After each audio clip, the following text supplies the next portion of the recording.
2026 കേരള നിയമസഭാ തെരഞ്ഞെടുപ്പ് പടിവാതിൽക്കൽ എത്തി നിൽക്കുകയാണ്. ഓരോ പാർട്ടികളുടെയും സ്ഥാനാർത്ഥികൾ ആരെന്നറിയാനായിട്ടുള്ള ഒരു കാത്തിരിപ്പ് തന്നെയാണ് ഇപ്പോൾ എല്ലാവർക്കും എന്ന് പറയുന്നത്. അതിപ്പോൾ UDF-ലായാലും LDF-ലായാലും BJP-യിലായാലും വിജയസാധ്യത നിലനിൽക്കുന്ന ത്രികോണ പോരാട്ടങ്ങൾ കടുത്ത രീതിയിൽ നടക്കുന്ന സ്ഥലങ്ങൾ ഏറെ പ്രധാനപ്പെട്ടതായി കേരളത്തിൽ പലയിടത്തുമുണ്ട് എന്നുള്ളത് യാഥാർത്ഥ്യം തന്നെയാണ്. ഇവിടുത്തെ സ്ഥാനാർത്ഥികൾ തന്നെയാണ് ഏറ്റവും ഇമ്പോർട്ടൻ്റ് ആയിട്ടുള്ള ഒരു കാര്യമെന്ന് പറയുന്നത്. അതിൽ BJP-യുടെ പ്രഖ്യാപനം ഉടൻ തന്നെ ഉണ്ടാവുന്ന തരത്തിലോട്ട് കാര്യങ്ങൾ മാറുമെന്ന് തന്നെയാണ് റിപ്പോർട്ടുകൾ സൂചിപ്പിക്കുന്ന ഒരു കാര്യം. അതിൽ തന്നെ ഏറ്റവും എടുത്തു പറയേണ്ട ഒരു കാര്യമെന്ന് പറയുന്നത് ശോഭാ സുരേന്ദ്രനാണ് ഇപ്പോൾ ഹൈലൈറ്റ് ആയിട്ട് നിൽക്കുന്ന ഒരു കാര്യമെന്ന് പറയുന്നത്. ഈ പറയുന്ന BJP-യുടെ വിജയസാധ്യത നിറഞ്ഞ പല സ്ഥലങ്ങളിലും ശോഭയെ മത്സരിപ്പിക്കണമെന്നുള്ള തരത്തിലോട്ട് കാര്യങ്ങൾ നീങ്ങിയിരിക്കുന്നു. ഏകദേശം 6ഓളം സ്ഥലങ്ങളിൽ ശോഭയെ വേണമെന്നുള്ള തരത്തിലോട്ട് വരെ കാര്യങ്ങൾ മാറിയിട്ടുണ്ട്. അതിൽ തന്നെ ആലപ്പുഴയിലെ 4 സ്ഥലങ്ങൾ നോക്കുമ്പോഴത്തേക്കും ഈ പറയുന്ന പാലക്കാട് വട്ടിയൂർക്കാവ് ഉൾപ്പെടെ ശോഭയുടെ പേര് ആ ഒരു തരത്തിൽ ഉയർന്നു കേട്ടിരുന്നു. ഇതിൽ ഏറ്റവും എടുത്തു പറയേണ്ട ഒരു കാര്യമെന്ന് പറയുന്നത് ശോഭാ സുരേന്ദ്രൻ പാലക്കാടും അതോടൊപ്പം തന്നെ ശ്രീലേഖ വട്ടിയൂർക്കാവും നിൽക്കുന്ന തരത്തിലോട്ട് കാര്യങ്ങൾ മാറാനായിട്ടുള്ള ഏറ്റവും കൂടുതൽ സാധ്യത നിലവിൽ കാണുന്നു എന്നുള്ളത് എടുത്തു പറയേണ്ടി വരും. ശോഭയെ സംബന്ധിച്ചിടത്തോളം ശോഭാ സുരേന്ദ്രൻ ആലപ്പുഴയിൽ കായംകുളത്ത് നിന്ന് മത്സരിക്കുമെന്നുള്ള തരത്തിൽ തന്നെയായിരുന്നു ആദ്യത്തെയൊക്കെ തന്നെ വളരെ വലിയ തോതിലുള്ള പ്രചരണങ്ങളും കാര്യങ്ങളും ഒക്കെ തന്നെ. നമുക്കറിയാം ആലപ്പുഴയിൽ ശോഭ നേടിയെടുത്ത ഒരു മുന്നേറ്റം ചെറുതൊന്നുമല്ല എന്നുള്ളത് വാസ്തവമാണ്. പക്ഷേ അവിടെ BDJS-ന്റെ ഭാഗത്ത് നിന്നുകൊണ്ടുള്ള ചില നീക്കങ്ങളൊക്കെ തന്നെയും ശോഭയെ അവിടെ നിന്ന് മാറ്റേണ്ടി വരുന്ന തരത്തിലോട്ട് കാര്യങ്ങൾ മാറാനായിട്ടുള്ള സാധ്യതയാണ് നിലനിൽക്കുന്നത്. അതായത് BDJS അവിടുത്തെ പല സീറ്റുകളിലും അവകാശവാദം ഉന്നയിക്കുന്ന തരത്തിലോട്ട് കാര്യങ്ങൾ മാറിയിട്ടുണ്ട്.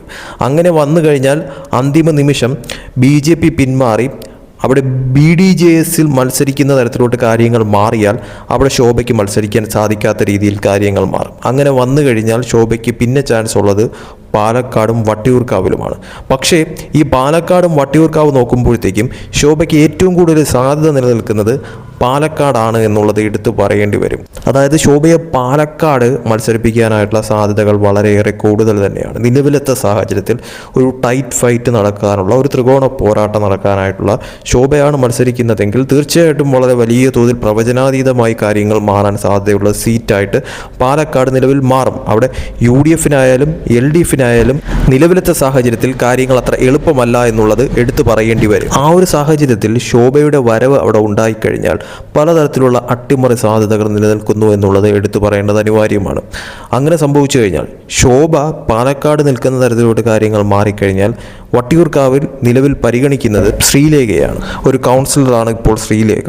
ആ ശ്രീലേഖ വട്ടിയൂർക്കാവിൽ നിൽക്കുന്ന തരത്തിലോട്ട് കാര്യങ്ങൾ മാറിക്കഴിഞ്ഞാൽ അവിടെയും ഒരു കടുത്ത മത്സരം നടക്കുന്ന തരത്തിലോട്ട് കാര്യങ്ങൾ മാറാനായിട്ടുള്ള സാധ്യതകൾ നിലനിൽക്കുന്നുണ്ട്. കാരണം BJP-ക്ക് ഈ 2 സീറ്റുകളും A ക്ലാസ് മണ്ഡലമാണ്. വട്ടിയൂർക്കാവ് നോക്കിയാലും അതോടൊപ്പം തന്നെ പാലക്കാട് നോക്കിയാൽ 2 സ്ഥലങ്ങളിലും BJP 2ാം സ്ഥാനത്തുമാണ്. നല്ലൊരു സ്ഥാനാർത്ഥിയെ കൊണ്ടുവന്ന് നിർത്തുകയാണെങ്കിൽ തീർച്ചയായിട്ടും ഈ സീറ്റുകളൊക്കെ തന്നെ പിടിക്കാമെന്നുള്ള ഒരു പ്ലാൻ തന്നെയാണ് BJP-യുടെ മുൻപിലുള്ളത് എന്ന കാര്യത്തിൽ യാതൊരു സംശയവുമില്ല. അതിൽ പാലക്കാട് ശോഭാ സുരേന്ദ്രന് നൽകുന്ന തരത്തിലോട്ട് കാര്യങ്ങൾ മാറിയാൽ വട്ടിയൂർക്കാവ് ശ്രീലേഖയിലോട്ട് കാര്യങ്ങൾ മാറുന്ന തരത്തിലോട്ട് കാര്യങ്ങൾ എത്തിയെന്ന് വരാം. എന്തായാലും സാധ്യതാ പട്ടികയിൽ ഈ പറയുന്ന ശോഭാ സുരേന്ദ്രനും ശ്രീലേഖയും ഉണ്ട് എന്നുള്ളത് മനസ്സിലാക്കാൻ സാധിക്കുന്ന ഒരു കാര്യം തന്നെയാണ്.